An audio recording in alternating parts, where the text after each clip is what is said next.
guys, lalabas na tayo dito sa may Watpo at nakita naman na natin yung mga importanteng dapat makita dito sa Watpo guys, no? And right now, nag-decide ako na pupunta sa may Grand Palace. So walking distance naman dito, kaya naman lakarin, kaya lalakarin ko na lang siya guys. Yung Wat Arun kasi is kailangan nating mag-ano ng ferry.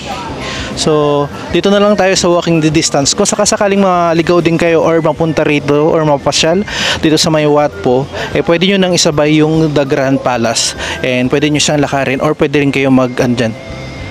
Yan. Sumakay sa mga taxi or tuk-tuk na tinatawag, no? So, ako, I decided na maglakad na lang. Kasi alam nyo naman, nagtitipid. At saka gusto ko rin talagang maglakad, makita yung mga paligid dito mismo sa sa lugar na to. Ang gaganda kaya, di ba? Kaya ko naman. Medyo mainit nga lang. Sobrang init. Kasi tagakatak na ako sa pawis, and kanina medyo nagpahinga ako ng konti, umupo ako on the side, tapos uminom ng maraming water. Then sabi dito kakanan daw. Buti na lang merong Google Map. Siya talaga yung kakampi ko pagdating sa mga ganito. Kaya importante rin na may internet tayo dito.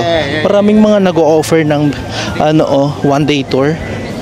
Kung kunyari siguro sa susunod mag-aano tayo ng mga ganyan, yung mga one day tour, kasi gusto ko rin maranasan yung mga floating market. Dito pa lang sa na to, marami nang nag-o-offer. Ayan, 40 meters, then ayun.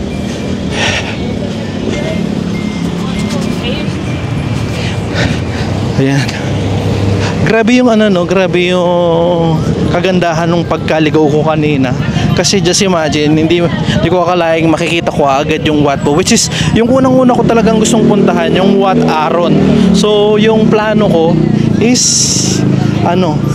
ang tag dito, di man siya natupad, pero parang mas napaganda kasi mas nakatipid ako kasi puro lakad lang siya from the train station. Biruin mo, una kong nakita yung Siam Museum, tapos yung Watpo, and ngayon dito naman tayo sa The Grand Palace.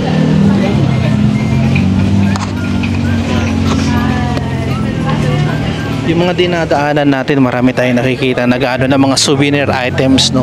Tapos maraming mga nag-o-offer talaga ng mga tours. Yung may papayo ko na lang, ingat-ingat tayo kasi syempre meron din mga nangi-scam talaga dito. Kanina dun sa loob ng Watpo guys, maraming mga nagsusuot ng ganito. Ayan, yung mga ganyan, yung mga hindi naka-proper, kailangan nilang magsuot ng ganyan. And bawat isa niyan is tagwa 100 baht siya dito sa area na to. Yan. Diba? May sasabihin lang ako guys, bali meron ako nakitang doon, taga Nepal yata yung lalaki na yun. Nagtanong siya, ito na yung sinasabi nila na kapag nagtanong ka, sasabihin nila na na close yung Grand Palace, pero sa totoo lang hindi. So parang ini-scam na siya. Ewan ko lang, sana huwag siyang may scam. Kaya much better wag ka na lang magtanong, lalo na kung papunta ka ng Grand Palace, kasi nagkalat sila guys, yung mga tuk-tuk driver. Ang sabi ng iba, kung saan ka daw dadalhin, tapos sisingiling ka talaga ng malaki. And right now, parang nakikita ko na yung bungad ng Grand Palace guys. Ayan, ipapakita ko sa inyo habang naglalakad ako. Ayan siya. Ayan siya. So konting-konti na lang makakarating na tayo sa entrance mismo, no? So dito may nadaanan akong dito, fresh sugar cane juice. Pero unahin ko muna yung pagpunta sa The Grand Palace bago tayo tumikim ng ganun. Parang masarap siya kasi puro, walang halong sugar. And guys, patikim pa lang yan, nasa labas pa lang tayo ng The Grand Palace. Kayang-kayang lakarin, kaya wag tayo magpapaloko dun sa mga tuk-tuk. Much better gumamit na lang tayo ng Google Map, tapos lakad lang, no? Yan, para iwas scam tayo. Ayan. Uy, may mga Pinoy doon. Oh. May narinig akong mga Pinoy.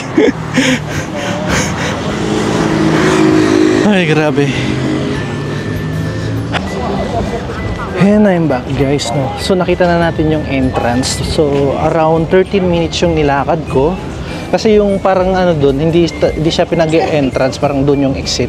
So yan, yung itsura ng entrance, ay yung entrance, yung harap ng entrance, bali ito yung pinaka-entrance guys. Ng The Grand Palace. Let's go. Siyempre dito, ayan, makikita yung mga hindi pwedeng isuot. Same with same with dun sa Watpo kanina. And dito, titigan natin kung magkano. So kung sakasakaling yung dress code nyo is hindi tama, meron namang mabibili dito. Dito kayo bibili. So hindi pwede yung mga naka-short, no. Dun sa Watpo kanina, inallowed nila, pero dito hindi siya. Sa mga babae, talagang mahigpit sila. Even sa Watpo, kailangan mahaba talaga yung skirt na gamit nila or nakapants. Okay, bali doon, ano lang, bilihan lang ng mga, kapag mali yung dress code mo. Pero kapag ano, okay na, pumasok ka lang, then doon daw sa pinakaloob pa yung ticket. Ayan, Temple of the Emerald Buddha. So yan yung mga bawal, no? Bawal magdala ng lighter, baril. Yan. Yan yung mga bawal guys dito. Nandito na ako sa harap ng The Grand Palace guys. So bumabali, kumuha ako ng ticket. Ang price niya is 500 baht, no? So ayan siya. Kanina, medyo binawalan akong mag-video. Hindi ko alam kung, sabi nila allowed daw yung pag-picture, pero yung pag-video daw hindi pwede. Kaya hindi ko sure kung makakapag-vlog ako sa loob. Pero anyway, ito yung pinakalabas ng The Grand Palace dito. Kaya ang ginawa ko, inalis ko na lang yung selfie stick nitong camera ko, and hawak ko lang siya sa kamay ko, and hoping na makapag-vlog tayo, no, sa loob. Yan, ang ganda. Grabe. Ang dami talagang pumupunta dito guys, oh.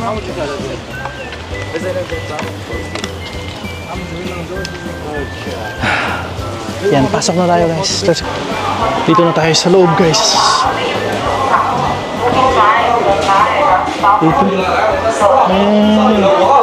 Ito yung pinakabungad guys.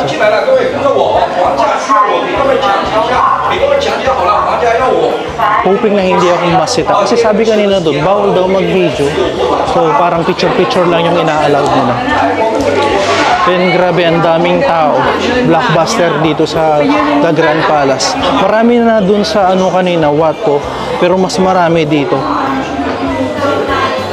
Kanina nakakapag-picture pa ako ng solo-solo, pero dito palagay ko maraming photo bomber. Ayan na yan guys. So merong mga binibigay na doon. May mga binibigay na map para dito. So merong English, tsaka iba-ibang laya yan. So siyempre dito tayo sa English. Walang Filipino. Samantalang ang daming mga Pinoy na nagpupunta rin dito. Ayan siya guys, oh. Grabe, ang ganda. Oh. Bungad pa lang yan. Grabe din yung appeal nito. Parang mas maganda pa ito kaysa dun sa kanina. Ayan.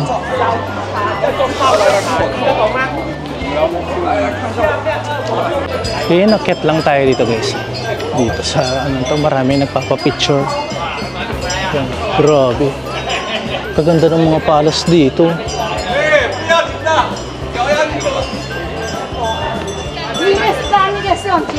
Ayan, tingnan nyo naman yung katapat guys. Diba? Grabe, kahit saan katumingin, maganda. And of course, picture din tayo dito, diba? Selfie. Yeah. Pwede rin pala tayong umakyat dito. Grabe, ang ganda.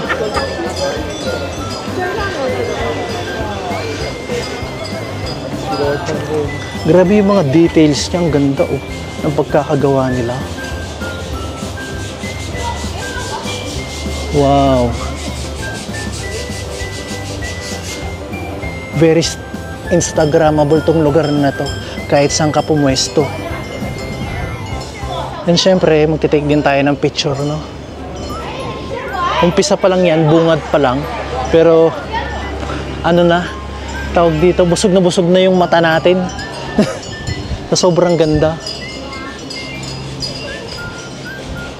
Dahil tapos na tayo magpa-picture doon, punta naman tayo sa ibang side. Yan. Explore natin, syempre sulitin natin. Nasa 500 baht din to, no? Parang mapatak siya ng ano, no? Magkano ba? Ayan guys.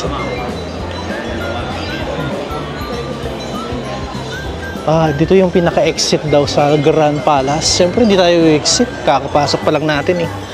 Ayan. Diba?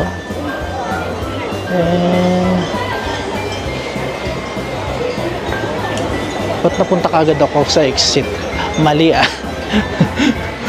Palagay ko punta ako dun sa other side. Dun yung pinaka, ano no, pinaka entrance. Okay, naglalakad pa rin tayo guys at pupunta pa tayo sa ibang side. And ayan. No? So, meron pala dito magandang spot para magpa-picture. Ayun eh. Grabe. Ang ganda. Ayan, dito sa side na to. Yan. Tuloy lang natin yung pagpasyal-pasyal dito. Sana hindi ako masita kasi kanina sabi nga nila hindi pwedeng mag-video. Halos picture-picture lang yung ginagawa ng iba. Ayan.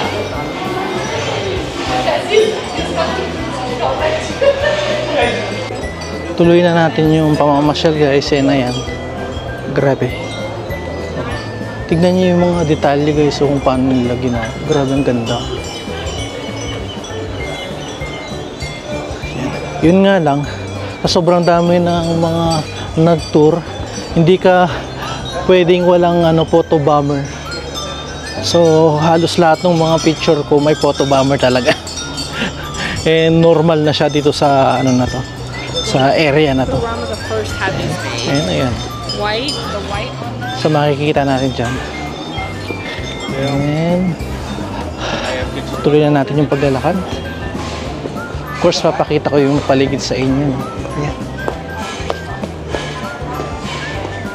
Meron silang ino-offer dito na parang English na magtutour guide for free. Pero palagay ko applicable lang yun sa mga group. Kunyari kung group kayo na walang tour guide, pwede kayong kumuha. Pero kung mag-isa ka lang, tapos kukuha ka pa ng ganun, parang ewan ko lang kung nag-a-assist din sila. Yan ang sabi doon, for free.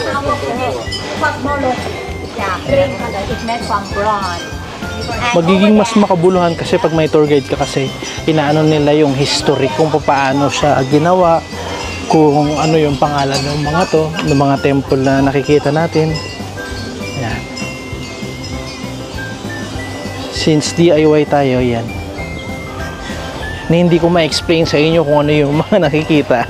Ang napapakita ko na lang kung gaano kaganda tong the Grand Palace dito. And right now, yan. Tuloy lang tayo. Sabi nila bawal daw mag-video, pero marami akong nakikita nagvi-video din through their cellphone. Siguro dahil nakita nilang camera or itong action cam yung gamit ko kanina. Kaya parang pinagbawal nila yung mga ganun o yung mga professional na pang video. And ayan. Grabe.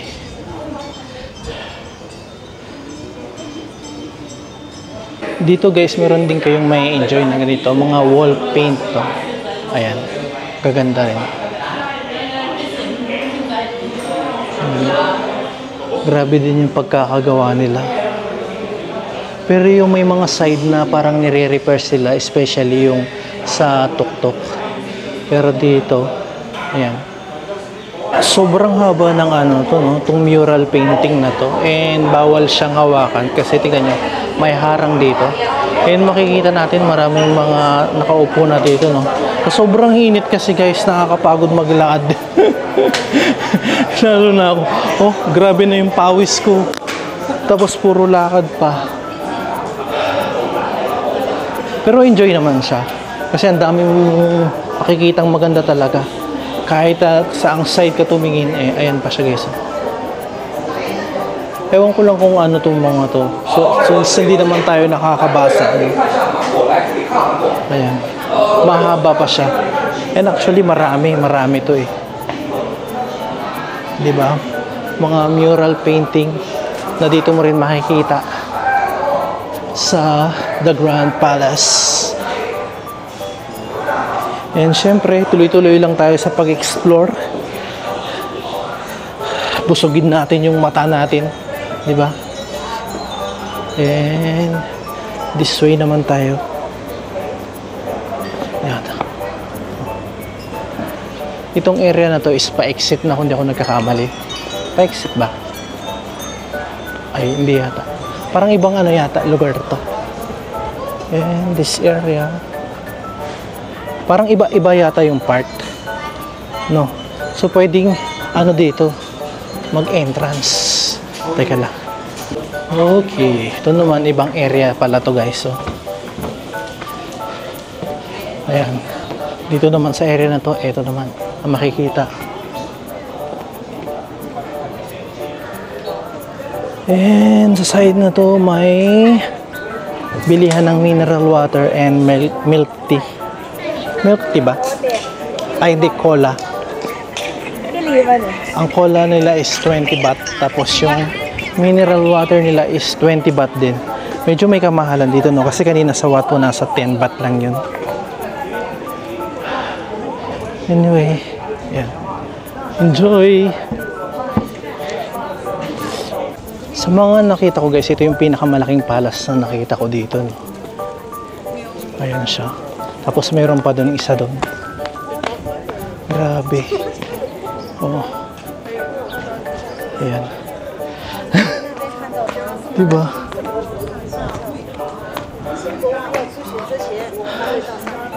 Sobrang ganda. Ang problema is wala akong kasama na pwedeng mag-picture sa akin. So, sariling sikap ako ngayon dito. Yan, grabe ang laki guys. Ang ganda. After natin doon, papasok naman tayo dito sa ibang area pa. And let's go. Yeah. Diba? Yung iba nagpapahinga na rin, gawa ng sobrang init talaga guys. Tignan niyo yung pawis ko. Oh? Di ba? Naliligo na ako sa pawis.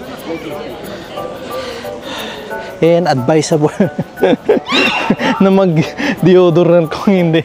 Puputukin kayo dito guys. Sa sobrang init. At dahil patapos na tayo guys, ayan, pa-exit na rin tayo. Nalibot na natin yung buong Grand Palace, no? So yung ticket pala na 500 baht, pwede nyo rin gamitin dito, no? So ipipresent nyo lang, sasakay kayo sa ganyan, yung shuttle bus drive. Kung gusto nyo, ang tawag dito, kung may interest kayo na makapanood ng ano, Thai mask dance sala Chalert, ayan, ganyan siya. So mag-aabang lang kayo. Meron ako nakitang sakayan yan sa labas. So yung schedule nila is 12 PM hanggang 3:40 PM yung pinaka-last na bus. Para mas masulit nyo yung ano, yung binayad nyo dito sa The Grand Palace, pwede nyo yung ano yun, isabay din yun yung panonood ng ganon na show. Ayan.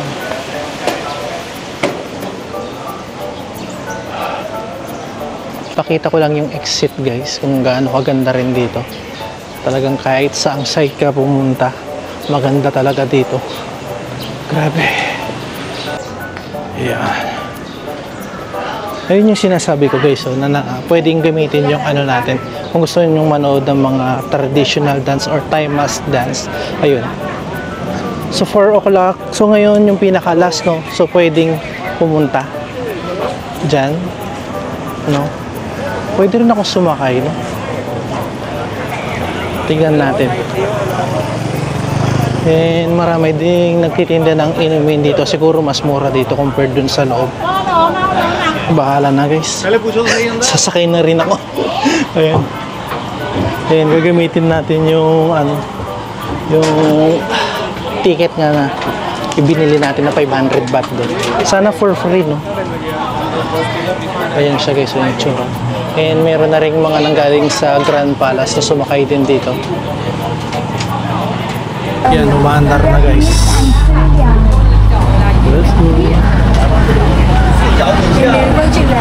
And goodbye Grand Palace. Next destination naman tayo. Kung libre naman, bakit hindi, di ba? Para masulit natin yung binayad natin na 500 baht dito sa The Grand Palace. Kasama naman siya. Di ba? Meron pala ako nakitang park dito. Merong stage na inano dyan. Parang for the Songkran Festival. And yung mga sikat na artist, yung mga perform dyan, mga Thai artists. And ang alam ko, nagkakahalaga yan ng 5,000 pesos yung entrance nila kung gustong umano dyan, pumunta. Ayan. And syempre, papakita ko sa inyo yan. Diyan tayo pumunta kanina at namasyal dyan sa The Grand Palace. So kung magkano yung sa peso yung 500 baht, ilalagay ko na lang dyan sa screen guys.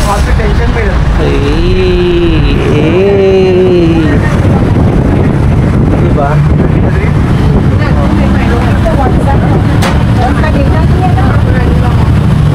Sa side na to, meron yan pala. Ayan. Para siyang munisipyo ba to? Ministry of Defense pala itong lugar na to. Ayan, Ministry of Defense. Oo nga naman, may mga ano dyan, mga kanyon-kanyon.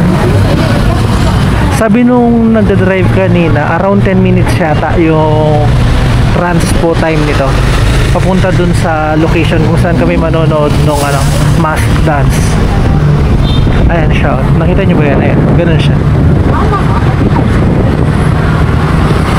I-experience na natin, di ba, habang nandito tayo. Since 4 o'clock pa lang naman ng hapon.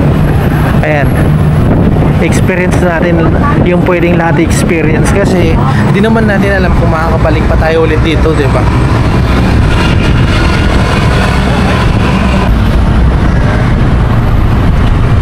Grabe, sobrang nakakapagod yung pag-ano sa The Grand Palace. Sobrang laki.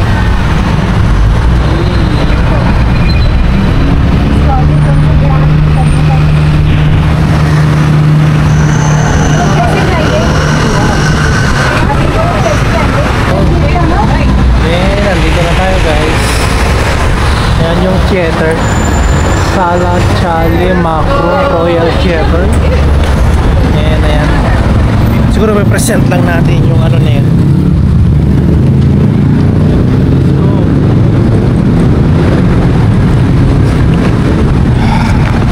Ay, salamat.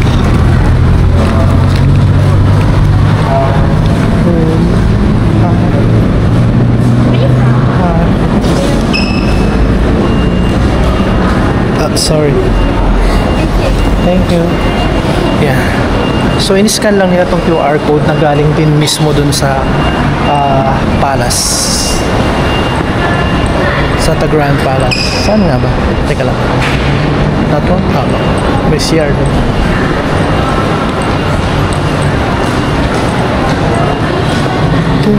Yeah. So parang sinihan style siya, no?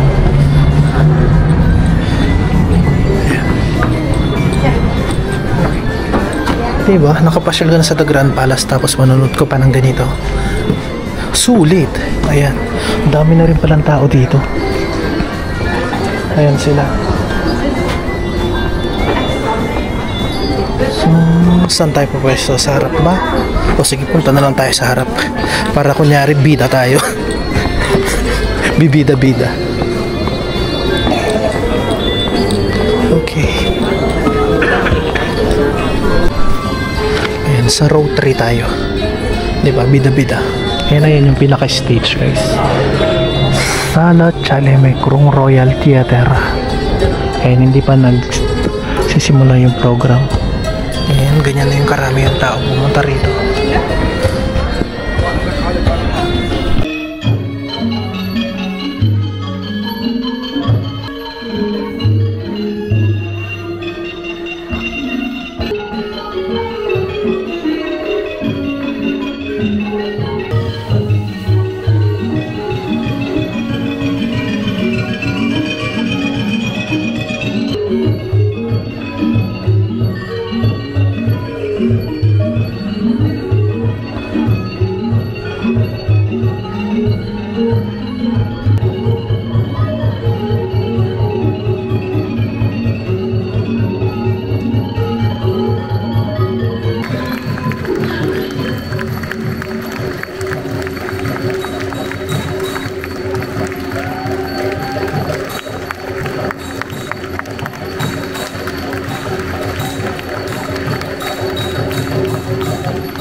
And that's it guys, katatapos lang yung performance, no? Na-enjoy namin, as in ang ganda talaga. It's something new para sa akin kasi kailan ako nakakita ng ganong dance or traditional dance, no? Na mask, and it's for free, kaya advisable na kung pupunta kayo ng The Grand Palace, gamitin nyo yung ticket nyo papunta rito para manood din ng ganong kagandang performance, no? And ito yung theater guys, yung itsura ng theater. Nagsilabasan na rin yung mga kasama kong nanood kanina. Ayan, Sala Chalerm Krung Royal Theater yung tawag sa lugar na to. And right now, palabas na tayo. Ang hindi ko lang alam kung free din ba yung pagbalik doon sa area na yun. Kasi yung sinakyan namin kanina is for free. Let's see. Sinabasan na. ว่าอยู่ว่าทำไมความสูงมันไม่เท่ากัน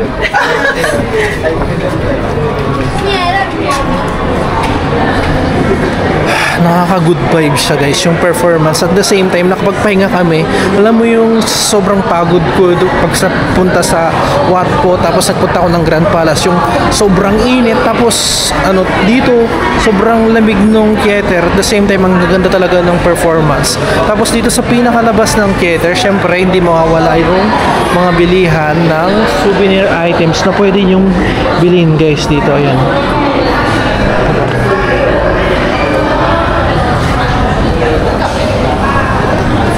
Parang yung keychain yata nagkakahalaga ng 120 baht. Ako hindi na siguro ako mag-a-avail. Pero parang libre din yung pabalik doon kasi naghihintay sila ng masasakyan dito. Ang alam ko yung pinaka-last is ito kasi 4 o'clock na. Yun yung pinaka-last na performance nila for this day. So Monday to Friday siya. So kung may time pa kayo at maaga naman kayong natapos sa The Grand Palace, huwag nyong papalagpasin ito guys na panoorin kasi maganda talaga siya. Ayun, yung harap ng Sala Chaler Krung Royal Theater. Just in case na magpunta kayo dito guys or sa The Grand Palace, yung schedule nila is 1 o'clock, tapos may 2:30 and 4 o'clock. Yun yung mga performance na time nila, no? So after nyo pumunta sa The Grand Palace, pwede na kayong pumunta rito kung may time pa kayo. And ayan, yan siya guys. Mas dance drama in Thailand, and it's for free. Kasama na dun sa binayad natin dun sa The Grand Palace na 500 baht guys. Yung program na yun guys, naglalas siya ng 20 minutes yung performance nila. So hindi naman siya as in ganun kahaba. Kumbaga tamang-tama lang. And hindi siya kumbaga something nakakaiba na may experience nyo dito lang yan guys, no? Yan, palakad na ako, alis na ako doon sa guys, so negative. Bali hindi na kami sinundo nung naghatid sa amin kanina. So nag-decide na ako umuwi since magpa 5 o'clock na lang hapon. Kanina pa tayong namamasyal kaninang 9 o'clock ng umaga, and now magpa 5 o'clock na, and diyan ko muna tatapusin na itong pamamasyal natin guys. Pero abang-abang kayo kasi marami pa tayong papasyalan, marami pa tayong gagawin dito sa Bangkok, Thailand guys. At kung nagustuhan nyo itong ganitong klaseng vlog guys, please do like, share, subscribe sa aking channel, and ring nyo na rin yung bell button para updated kayo sa lahat ng aking gagawin vlog dito sa Bangkok, Thailand. And that's it for today guys. Bye!